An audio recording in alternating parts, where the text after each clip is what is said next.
পিছনে এটা কি দেখবার পারছুন? এটা দেখ লাইন এই যে দেখুন। বাঘের হ্যাঁ, বাচ্চা। আলহামদুলিল্লাহ।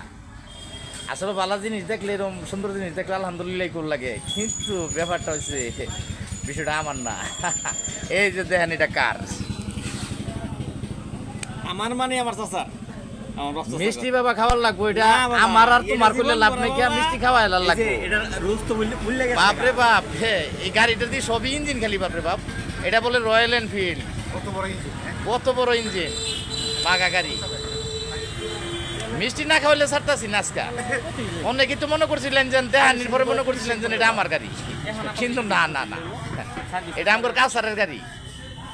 এই যে মুক্তারি করে যে কাউসার, সেই কাউসার এই যে দেখেন, এই যে তার গাড়ি। আচ্ছা, গাড়ি কেনার পরে কি অনুভূতি পাবো আপনার?